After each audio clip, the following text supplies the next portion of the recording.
Swat Valley is known as the Switzerland of Pakistan, a popular vacation spot in the north, mostly inhabited by native Pashtuns who have been living their lives in a traditional way for centuries.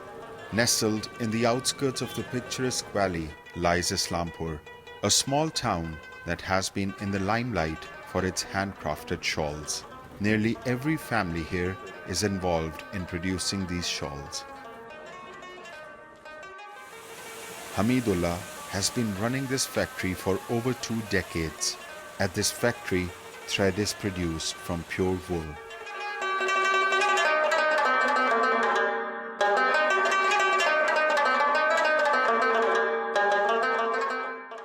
Locally मिलता है ये तकरीबन मलकंडी जो ठंडे इलाके है उधर से मिलता है स्वाद और बहरैन और कालाम मदियन या दूसरा दीर वाला कोस्तान जो ठंडे इलाके होते हैं उसमें मिलता है। तो ये मेरे साथ 10 बंदे काम करते हैं, तनख्वाह देते हैं कुछ का कितने कुछ का कितने, एक बंदे का 15,000 तनख्वाह बनता है।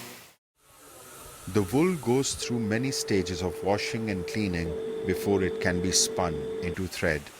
This process takes about 4 to 5 days. ये पहले जो वूल मिलता है हमारे को कच्चा मिलता है, जो बाहर से आता है ना वो व्यापारी बेल वगैरह काटता है तो ये मिक्स आता है, इसमें कोई रंग मंग नहीं होता। तो मैं इसको अलग करता है, जो धुलाई करना चाहता है वो धुलाई करता है, बाद में उसको रंगीजी बनाकर मशीन पर चलाता है।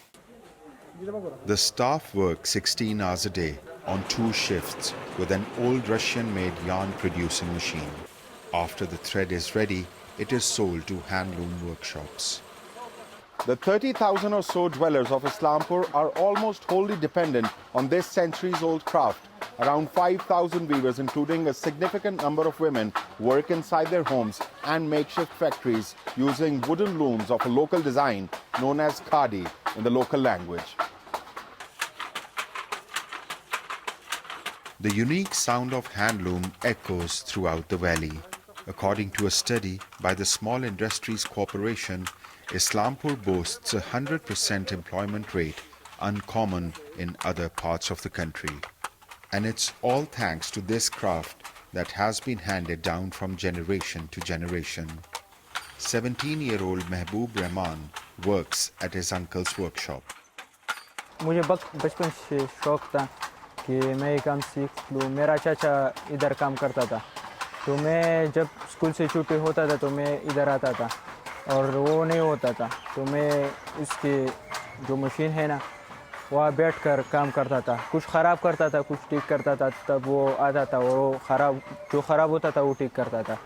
तो तकरीबन उस वक्त से तब मैं तकरीबन 5-6 में था और वहाँ से थोड़े थोड़े सीखी, फिर तकरीबन 5 साल से मैं मुसलसल काम करता हूँ। जब छुट्टियाँ होती है तो काम करता है, जब छुट्टियाँ ख़त्म हो जाती है तो फिर पढ़ाई करता है। फिर घर वाले कहते हैं कि काम नहीं करना, सिर्फ पढ़ाई करना। अब तो छुट्टियाँ चल रही है सर्दी की, तो इसलिए हम काम करते हैं।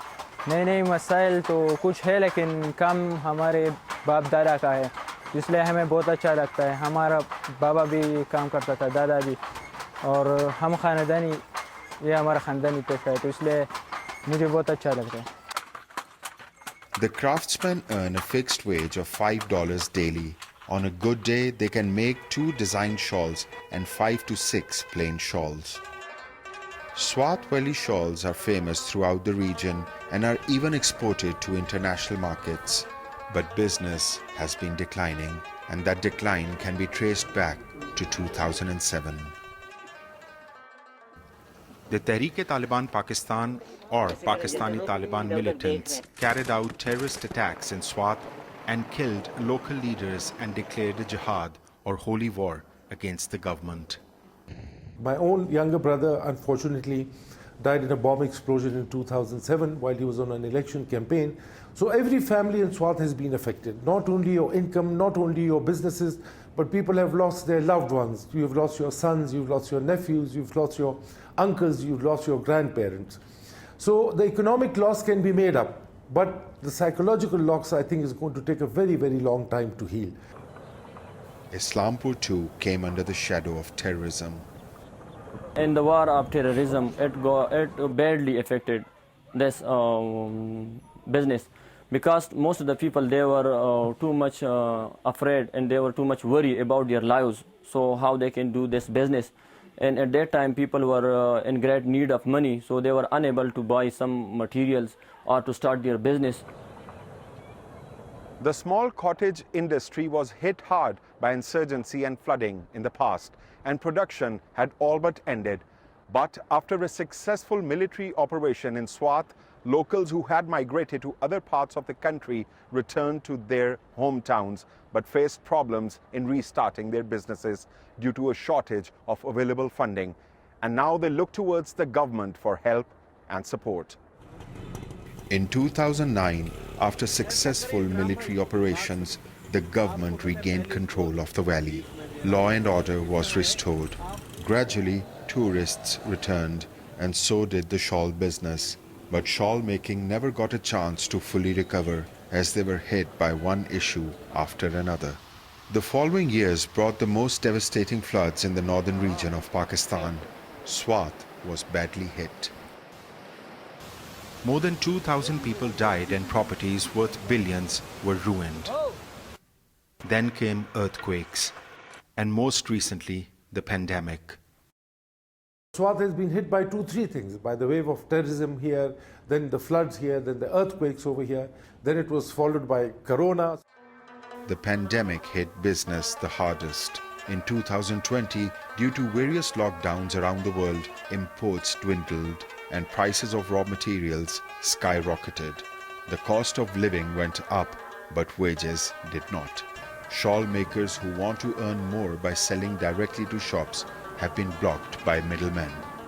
मशीनरी का काम नहीं है वो जो करते हैं वो हाथों से करता है, और तमाम दुनिया में उसका जो है सलामपुर का नाम जो है वो एक याददाश्त के तौर पर लोग याद करते हैं कि सलामपुर के शाल जो है हाथ से बने हुए, मगर उन बेचारों को वो पैदा नहीं मिलता। वो दुकानदार जाकर उनका पैदा उठाता है, उनको 2000 का चीज़ जो है वो उधर 12000 का वो बेचते हैं, मगर उनको वो पैदा नहीं होता। तो हम हुकूमत से ये दरख्वास्त करते हैं कि उनके लिए अलहदा कोई ऐसा बंदोबस्त करे कि उनका मेहनत का जो फल है वो उनको मिले। Cottage industries like shawl making are considered part of Pakistan's informal sector. These craftsmen are not defined as workers by the constitution and are not protected by labor laws. Without the right connections, they have no choice but to rely on middlemen who can take advantage of their vulnerable situation. Non-governmental organizations have stepped in to provide handlooms and set up shops where craftsmen can sell directly to buyers. But ultimately, the shawl makers hope the government hears their cry to recognize and uphold their right to fair pay and help them explore bigger markets without the need of a middleman, without which the craftsmen fear this iconic sound of handlooms working will slowly fade away. For Assignment Asia, I'm Danial Khan in Swat, Pakistan.